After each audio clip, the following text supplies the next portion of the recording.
Good morning, friends. Today we are back here to discuss this very important text of Roland Barthes, The Death of the Author, which was written in the 1960s, and is a reflection of the post-structuralist phase of Barthes' career. We have already talked about how Roland Barthes started off as a structuralist and how towards the later part of his career, you see a distinct shift towards post-structuralism, and this reflects the thinking of the mature Barth. This particular essay, and of course, as I said, it's considered to be one of the most important texts in terms of declaring the advent of post-structuralism. Mm, It's almost Derridian in its post-structuralist implications, but almost there, but not probably Derridian to the same extent. But definitely there is a distinctly Derridian tilt in this essay that we're going to discuss. And one more point that I would just like to make before we move to the text is that whenever we think of the 1960s and we think about the context of the 1960s, um, it was a time when there was a distinct, cultural sort of um, turn that was taking place. And apart from that, there is also a linguistic turn. Language has suddenly come to occupy a very important position in philosophy and in related fields. Part of the reason for this was the fact that people were probably dissatisfied and also frustrated with the political revolutions mm, that had promised so much to deliver, but actually could not fulfill the promises that they gave to people. So there was a sort of a distrust of political revolutions of other kinds. And there was a tendency to believe that if a revolution has to start anywhere, it has to start in language itself. So language is the real battlefield of political change now. So that is something that we have to keep in mind when we look at this particular phase in the 1960s of the last century and try to understand why there was so much focus on language suddenly. There was Derrida, there was Barthes, a host of others, of course, who were all focusing on the importance of um, a language in their own ways, of course. Now, I have the text with me, the date of the author, and I'd request all of you to have a copy of the text with you when we discuss this text because we will be referring to uh, many of the important passages from the text. It's important that you have a copy of this. I'll just read out the first paragraph because, as usual, I mean, that's one thing, the first paragraph that you can't skip here.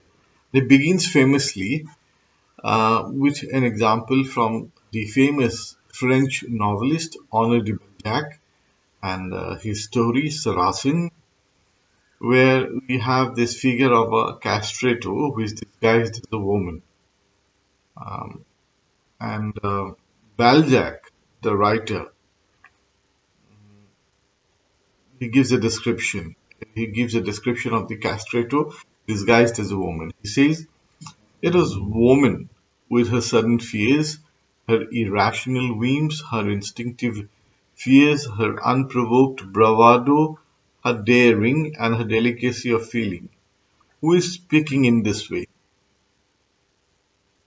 Who is speaking? Who is the narrator of this line here?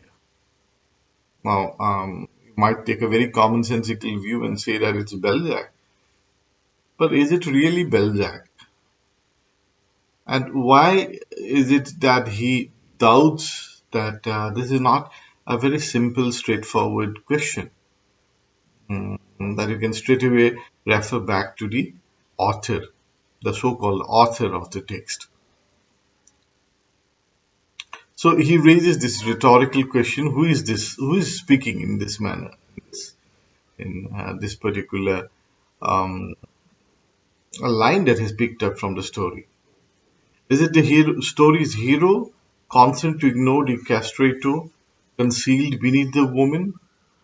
Or is it the man Balzac, endowed by his personal experience with a philosophy of woman, is trying to give us his great philosophical vision of women? Is it Balzac?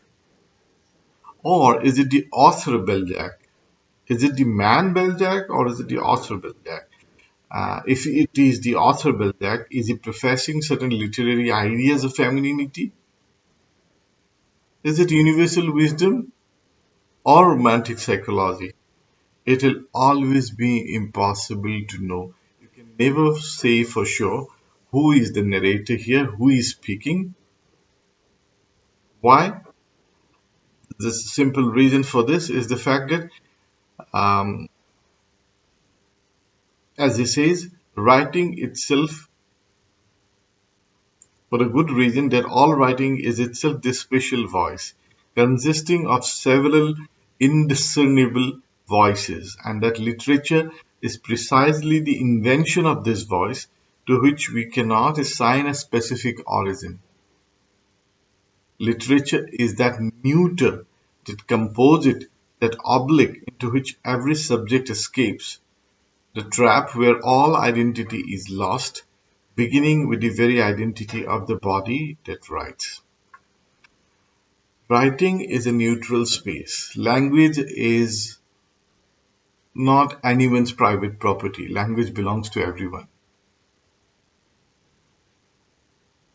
And just because you are a writer doesn't mean that you have access to language that no one else has access to.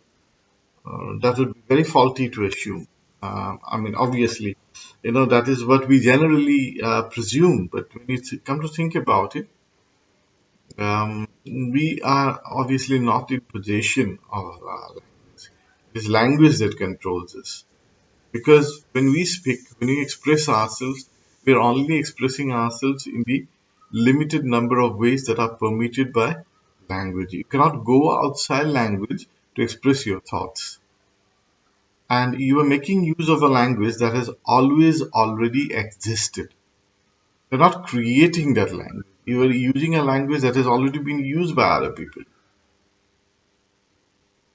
So writing is a neuter space. It's a sort of it's a neutral space where different kinds of voices blend into one another and all individual identities get lost. There's no individual identity left anymore. I mean, you cannot. Writing does not reflect any traces of individual identity. You may look for it, as we're going to see, and this has been the tendency generally in biographical criticisms, which have been very popular. I mean, even now, probably if you ask students of literature, they will be saying that a majority of them have been taught in this manner. I mean, whenever there is an explanation sought of a particular literary text, you tend to fall back on the life of the individual author. Um, but obviously, Barth is someone who is not comfortable with this kind of thinking. So let's try to understand this. And please remember that identity is all identities are lost. The first identity that is lost in the process of writing is the identity of the writer himself or herself. So this whole essay is actually um, um, a sort of illustration of this point and elaboration on these particular point. So don't get worried. Don't start to panic if you haven't understood this first bit of the essay. Let's continue with our discussion, and I'm sure that things will get easier as we move ahead.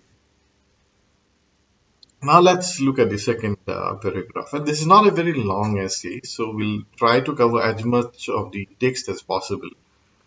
Um, Probably this has always been the case. Once an action is counted for intransitive aims and no longer in order to act directly upon reality. Now, language, as other philosophers have also explained, can serve two purposes. Language can, I know, two of the most important purposes that language can serve is one is to act upon reality. I tell you, please get me a glass of water. That is a use of language which leads to an action, right? The other is the poetic kind of language, the literary language, where um, you do not expect things to happen in reality. It's just narrating an event. So, when you were watching a play, say, for instance, and you understand it, or we're reading a novel, even when you hear people saying it aloud, I mean, in a literary context, that, something like go and get a glass of water, you understand that that's not necessarily going to happen. It's not necessarily going to be followed by any action. So this is something important about literary language, particularly about literary language. It has, uh, it's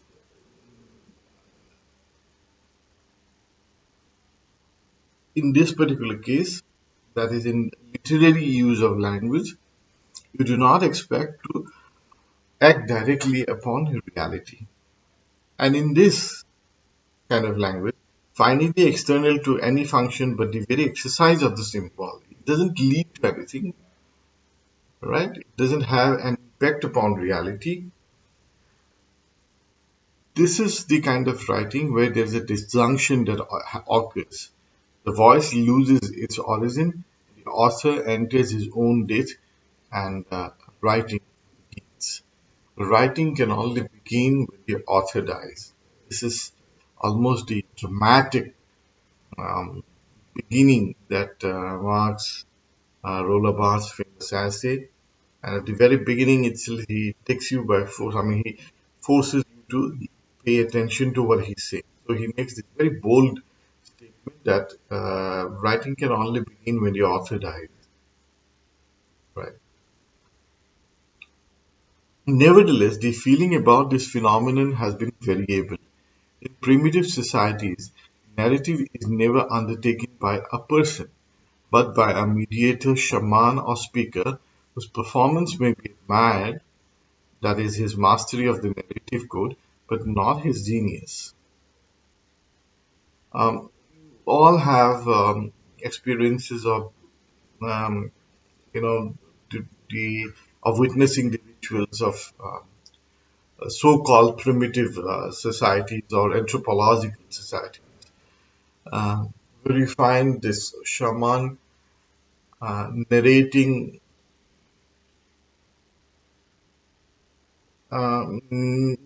a text at a stretch, sometimes even overnight or even longer than that. But do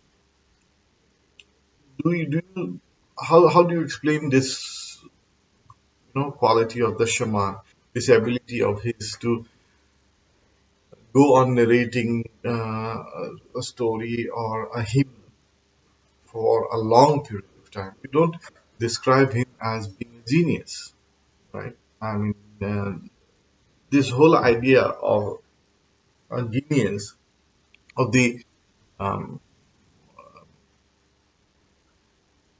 writer being a genius or the narrator being a genius is a very, very modern concept. In such societies, in these kind of primitive societies, you do not find the figure of the author. You only have a shaman who performs, does not pretend to create. This is the idea that will be coming to me in a short while. See, this whole idea of creativity itself is being critiqued by Barthes. The author, the modern day author, reaps the benefits um, of this image that he has created of being a great creator. But what is creativity? What is creativity? Um, we have to reconsider the whole idea of creativity itself when we are talking about language predating us, about language existing uh, before us, about language being always already there. When we make such a statement, obviously we are we should be very, very careful about this concept of creativity as well. If language is not anyone's private property, how can you assign creativity or how can you accord creativity to an author who has merely made use of the tools that are provided to him by society as such, or by language as such, not by himself. So the whole idea of creativity or of genius is something that has to be rethought. That's what Barth contains, and this is something that is actually a new creation. The figure of the author has not always been there in history. The shamans that you still have in many societies around the world is um, an example of what I'm saying. It means that the author is a modern figure, produced no doubt by our society insofar as at the end of the Middle Ages, with English empiricism, French rationalism, and the personal faith of the Reformation, it discovered the prestige of the individual, or to put it more nobly, of the human person. The figure of the author is the creation of modern bourgeois capitalist society. It wasn't always there. It wasn't always there. Even, I mean, if you look at the time before the Middle Ages, even in Europe, before the advent of English empiricism, um, French rationalism, and of course, the kind of stress upon the individual that was brought into force by the Reformation movement, you don't find trace of the author. Author is a modern figure, and therefore it is distinctly the result of capitalist ideology which has accorded the greatest importance to the author's person. The person became a necessity in capitalist ideology. Individual became more important than anything else, right? The author, of course, still rules in manuals of literary history, in biographies of writers, in magazine interviews, and even in the awareness of literary man, anxious to unite by their private journals, their person and their work. It is almost like an anxiety. I mean, this is very, very fashionable, and it's very, very common, of course, to find that people are trying to, sort of connect the personal lives of authors with the texts that they have written. What Barth is saying is that there is absolutely no relation between the two, right? And in fact, it is actually doing a great disservice to literature by by focusing on the importance of personal history of the author.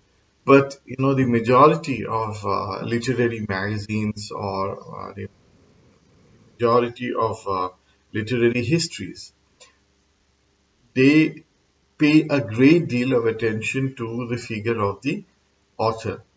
And this helps both the author, of course, because author is the idea of the author sells. The author sells. So it's important for a capitalist society to have this, to build this brand image of the author. And this is where Barth finds that there is something greatly unethical about it. Um, in the sense that he's going to illustrate this point further, but and I'll also come back to this. The point that he's trying to make here is that the author is more of a compiler. The author is more of a scripter than everything else because he uses a language that is already in vogue, already in existence. Because he uses a language that is already in vogue, already in existence, it means that he cannot claim um, originality. He cannot claim to be creative in use of language. He's merely using the same language that has been used by others. But generally, the tendency is amongst literary scholars and literary researchers to always explain a text in terms of the personal life of the author. So remember, I think all of us are aware of this fact that whenever there's an explanation that is being sort of Keats's wonderful love poems, and common tendency, one of the most common tendencies that you come across in teachers and in scholars alike is to explain Keats's poems always in the light of his personal life. And it's you know, Keats's love poems have actually made his life, uh, Keats's short life, very, very short life, extremely glamorous and brought it to focus, brought it to the spotlight. And all of us seem to believe that, mm, if you want to understand the meaning of Keats's love poems, you have to be well aware of his personal history, of his relationship with Fanny Brown, or the lady with whom he was in love, but she did not love him back. And this is the only way in which you can have an understanding of a poem like La Belle Innocence Mercy, one of the most beautiful uh, poems in English literature. This is what we have been taught. Similarly, in the case of Shelley, for instance, this works out even more beautifully in the case of the Romantic poets, because the idea is that they were pouring their, this is the commonsensical understanding of Romantic poetry, that sort of half-baked understanding of what words should be defined as, poetry as being the spontaneous overflow of powerful feelings, leaving out a very important part of the definition of the working of the poetic process that he lays down in the preface to the lyrical ballads.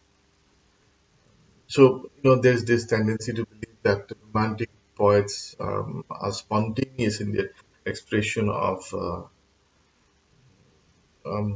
love, of their feelings, and therefore the association between their poetry, their text, and the personal lives of the authors are considered to be more immediate. So that is why I cited the example of these two romantic poets. It also happens all the time in the case of all the writers. I mean, almost all the writers think of. The tendency is to look at the personal lives and to explain their literary works.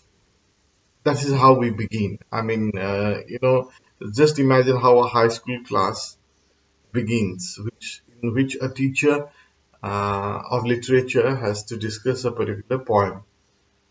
Suppose he has time of 1 hour. How do you divide his time? He would say for 20 minutes discuss the biography um, of the author, of the poet, and only after that come to the text.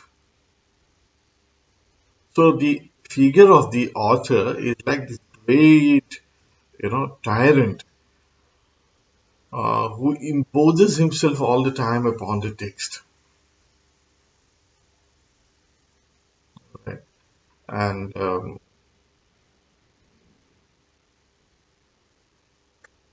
there cannot be any meaning associated with the text, or there cannot be any interpretation of the text which does not have anything to do with the writer's, uh, or that could potentially come into conflict with the writer's personal life. I remember once in a seminar, um, there was a discussion going on. I had presented a paper on um,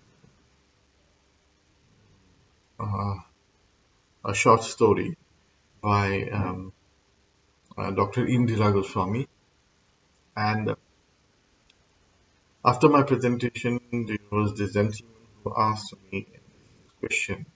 Uh, I had presented a particular interpretation of this very powerful story called Sanskar, which has been translated into English for those of you who are interested. Um, this gentleman asked me that how come have given this particular interpretation of Indra Goswami. I have known her lifelong and I have known her very closely, and I'm sure that this is not, this is not, this is definitely not what she would have meant by this. This is exactly what Barthes is talking about. Um, trying to explain the meaning of a text with the help of the author's personal biography. So he gives some examples. I'll just read this out and then we will move on to the next part. So the author still rules in, I'm sorry, I'm repeating this part, but I think this is important.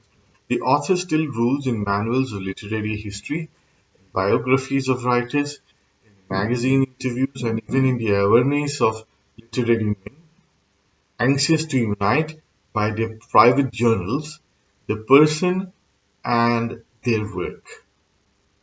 The image of literature to be found in contemporary culture is tyrannically centered on the author. Note the use of the word tyrannically. His person, his history, his taste, his passions, criticism still consist most of the time in saying that Baudelaire's work is the failure of the man Baudelaire. Baudelaire could not have written such wonderful poetry if he had been a successful man in his life. Or, Van Gogh would not have produced those wonderful paintings that he did if he had not been suffering from uh, madness. Tchaikovsky, the great Russian composer, could not have probably created the great music that he has done. Uh, uh, you know, you have to understand his vice, the working of his genius through his vice. So the explanation is always sought. Explanation for the work of art is always sought in the man who has produced it, as if through the more or less transparent allegory of fiction, it was always finally the voice of one and the same person, the author, which delivered his confidence. So, two things are assumed here. One is there is an immediate relationship between the author and the text, right? Um, the whatever the author says, his personal feelings, his personal ideas all find expression in writing. So the relationship between the author and the text is immediate. Barthes tells us that it is not. It is not immediate simply because language is, I repeat, not anyone's um, private property. It's not owned by any one individual. It is owned collectively by people, and it has always been used by others. Whenever you are trying to express yourself in language with the help of language, you're making use of the same language that has been used by others. So there's no point, there's no rationality behind wanting to take credit for that. And the second point is, of course, this idea of creativity. There's no question of creativity here because you're merely making use of a language that is always already there. Another very important point that Barth makes here in this particular section is the the fact that this figure of the author is is a modern day product. It's a product of capitalist ideology. It's a product of the Reformation movement. It's a product of French rationalism, and it's a product of English empire. Uh, Times before the Middle Ages, you did not have this figure. All you had was a shaman kind of a figure who was a representative of the community. Everything was owned by the community. There's no sense of um, you know, intellectual property being owned by individuals. It was always collective. And therefore, when the shaman or the priest narrated something based on the basis of his memory, you could admire, you could very well admire his memory, you could admire his performance, but you could never probably admire his genius. It would have been wrong to. I mean, no one would have thought about it as being private property of the priest. How is it then that this logic has changed over the years, and now we seem to be giving so much attention to the figure of the author that now he has almost assumed tyrannical proportions. I mean, it is almost assumed tyrannical. The author controls everything. You cannot get outside the biography of the life of the author to explain any part of the text. If any part of the text runs contradictory to the lived experiences of the author, then your interpretation will not be considered to be valid. So, in this sense, you can see how Barthes is gradually, surely, but definitively trying to build up the idea of how the idea of the author, the figure of the author, is very, very limiting, very, very constricted, and how it does not give us space, um, space neither to the reader nor to the text. The text cannot breathe freely. You know, the text calls out for freedom. The text also wants to be free of the tyranny of the author, because the moment you take the author away, this godlike figure who rules everything that is there in a text, the moment you take him away from there, immediately you set the text free. I mean, it's a great liberatory act. It's an act of liberation. It's an act of liberation because it will set the text free for interpretation by the readers. So only when you remove the tyrannical presence of the author from the scene can you possibly make way for the um, figure of the um, reader. And also, of course, the text itself will also only become free once author is removed from the scene.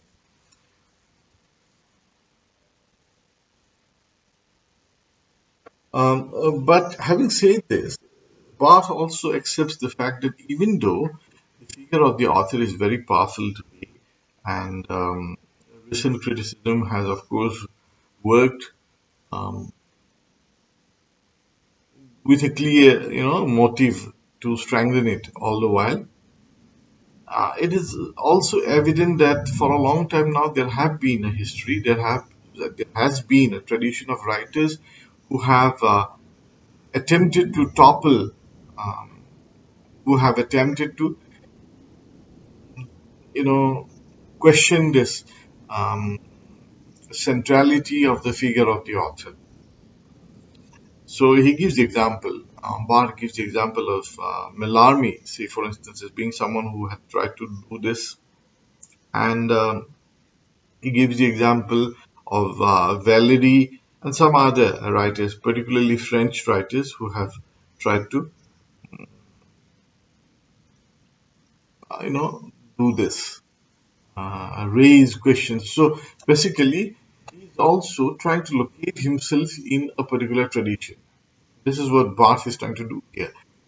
He's saying that, see, what all that I'm saying here is not entirely out of the blue. It also has a history. It also has a context. There have been people before me who have pointed out to this fact of the tyranny of the author. And I'm not the first one, I'm not going to be the last one to talk about this. So sometimes when you want to make a particular point, when you are trying to make a very, very important, um, sometimes um, even scandalous kind of observation or uh, too radical a thought that you want to introduce, you take the help of um, a context, a historical context to build up your idea. You try to say that, well, what I'm saying is not something entirely new, but this was already in the air. This was already in vogue by the time I came up with my idea of the date of the author or the impending date of the author, because there were other writers, other thinkers before me who had already done this. So, look at the way in which he is developing his argument. Firstly, in like true Brechtian style, Bertolt Brecht, the German dramatist, he shocks you out of your wits. Um, he makes a dramatic observation. He begins with something almost, as I said, I mean, that's too radical to. It will take some time for the reader to get used to this feeling. But having done this, having forced you to look at his point of view, he then moves on to tradition and then he tries to tell you about how he is not someone who is doing it for the first time, but it has been done by other people as well. Therefore, he belongs to this tradition of thinkers who have felt in many ways that the figure of the author works like a tyrant imposing restrictions on the meaning of the text. There's one more point here that I would like to make before we conclude this particular section. Um, see, remember the concept of the Davidian, uh,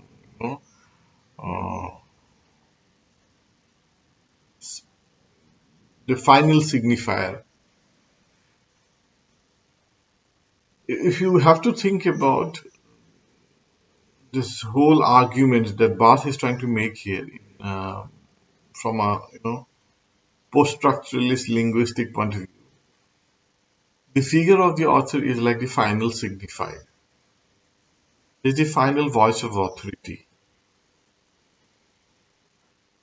Actually, uh, see, there's nothing like meaning, there's nothing like final meaning, but in the pursuit of meaning, as the reader would have said, we just move from one word, one linguistic chain, I mean, one part of the linguistic chain to the other, but we never arrive at anything outside language. So this is the truly post-structuralist argument that language does not refer to anything outside itself. Uh, Whenever you have to talk about language, even if you are critical of language, you will have to uh, make use of language itself to talk about it. You can never get outside language to talk about language. First, secondly, when you look for the meaning of a word, um, when you look for the meaning of a word in a dictionary, for instance, all that you find is another word. And that second word leads you to a third word, the third to a fourth, fourth to a fifth, and there is this infinite, almost infinite chain of signifiers through which you have to pass without arriving at one final signified. But this figure of the author is like that final signified who gives meaning to a text which would otherwise become too playful in the Derridian sense. It could have too many meanings. So, in order to prevent that, in order to bring about sanity, enable to restore balance, in order to establish the importance of certainty of meaning itself, of final meanings, the figure of the author is important.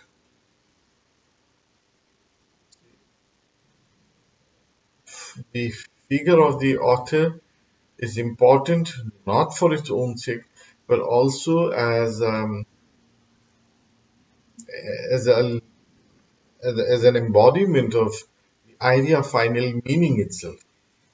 If you take away the figure of the author, you figuratively take away final meaning itself from the text. So the figure, the text without the author is like a world without a God. When you have a world without a God, you do not have any idea of any distinction between good and evil, because good and evil can only function on the basis of the idea of God itself, which has now become, which has now been discarded. Similarly, when you remove the figure of the author from the text, uh, you also remove the you know idea of or the possibility of final meaning for a text. You can only say that any interpretation is as good as any other, right? One interpretation of a text is as important or as good as the other, but there is definitely no way in which you can in this process of interpretation and evaluate it and say that this interpretation is better than the other one. Of course, there could be stylistic implications, there could be things that could be said on the basis of the text itself, but other than that, um, you do not have the figure of the author to rely on anymore. So the author, sorry, the text without the author can no longer have a final. Imagine the implication of this for takes like say for instance, I don't know if any of you have read this, the French Lieutenant Fomin by John Fowles, which will or a text like Tristram Shandy, right? So this text, of course, could now be interpreted in a wide range of ways, and the figure of the author will be relegated to the background. So we'll come back to this argument. Thank you.